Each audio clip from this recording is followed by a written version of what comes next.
18/7/2026 ஆடி மாதத்தின் 2ஆம் நாள் சனிக்கிழமையில் ஆஷாட பஞ்சமி காலை 9:37 பிறகு பஞ்சமி திதியானது ஆரம்பமாகுது. இன்றைய தினத்தில் வாராகி வழிபாடு செய்பவர்கள் வழிபாடு செய்யும் முறை பற்றி இந்த பதிவில் நாம பார்க்கலாம். அக்ஷய பாத்திரம் உணவளிக்கும் திட்டம் ரூபாய் 30 மட்டும். நம்மை நம்பி நாம் கொடுக்கக்கூடிய உணவிற்காக காத்திருக்கக்கூடிய நம் உறவுகளுக்கு நீங்கள் உணவளிக்க விரும்பினால் 9344692042 இந்த வாட்ஸ்அப் எண்ணிற்கு தொடர்பு கொள்ளுங்கள். ரூபாய் 30 உங்கள் விருப்பப்படி செலுத்தலாம். இந்த பஞ்சமி ஆஷாட நவராத்திரியில் வரக்கூடிய இந்த பஞ்சமி நாளில் தவறாமல் இப்போ நான் சொல்லக்கூடிய மிக மிக எளிமையான இந்த வழிபாட்டை எல்லாரும் செய்யுங்க. நான் கோயிலுக்கு போய் வழிபாடு செய்வேங்க அப்படிங்கிறவங்களும் வீட்டில் தவறாமல் இந்த வழிபாடு செய்யுங்க.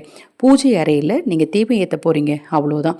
அது எந்த நேரத்தில் அப்படின்னு பார்த்தீங்கன்னா, இன்று மாலை 6 மணிக்கு பிறகு 11:40 நீங்கள் எப்போனாலும் வழிபாடு செய்யலாம்.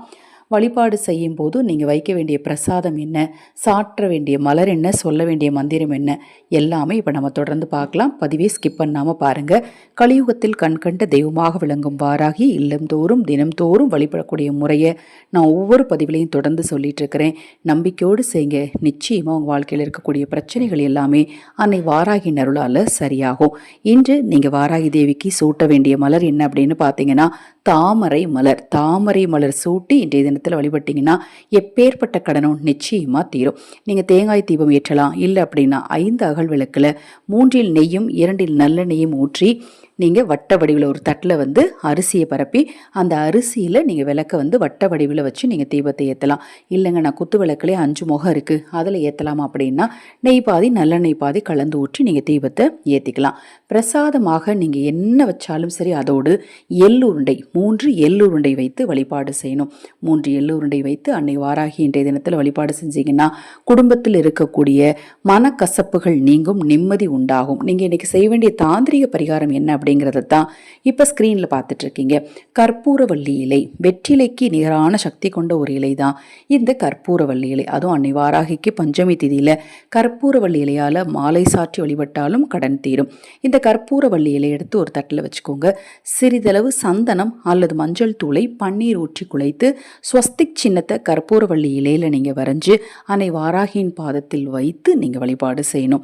இதை நீங்கள் வழிபாடு செய்யும் போது பார்த்தீங்க அப்படின்னா உறுதியான மன நம்பிக்கையோடு மன உறுதியோடு பிரச்சனைகள் எல்லாம் நிச்சயம் சரியாகும் அப்படின்னு செஞ்சீங்கன்னா எப்பேற்பட்ட பிரச்சனையும் நிச்சயமாக தீரும். இந்த கற்பூரி வள்ளிகளையே நீங்கள் மறுநாள் எடுத்து பணம் வைக்கிற இடத்துல வச்சுக்கலாம்.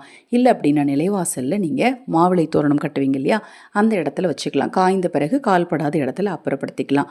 ஒரு கற்பூரவள்ளி இலையில் மட்டும்தான் ஸ்வஸ்திக் சின்னம் வரையணுமா அப்படின்னா ஒற்றைப்படையில் எத்தனை இலைகளில் வேண்டுமானாலும் உங்கள் விருப்பப்படி நீங்கள் வரைஞ்சிக்கலாம். இன்றைய தினத்தில் கற்பூரவள்ளி இலை கொண்டு செய்யக்கூடிய தாந்திரிக பரிகாரத்தாலும் நீங்கள் சொல்லக்கூடிய மந்திரம் என்ன அப்படின்னு பார்த்தீங்கன்னா, அன்னை ஓம் ஷியாமலாயேஷ வித்மகே சூலஹஸ்தாய தீமகி தன்னோ வாராகி பிரச்சோதயாத் அப்படிங்கிற மந்திரத்தை 27 முறை சொல்லணும். முடிந்தால் பானக பிரசாதமும் வைங்க. குழந்தைகளுக்கு இன்றைய தினத்தில் கண்ணாடி வளையல் வாங்கி கொடுங்க. உங்கள் கஷ்டம் எல்லாம் தீரும். இந்த பதிவில் ஏதாவது சந்தேகம் இருந்தால் வாட்ஸ்அப்பில் கேளுங்க.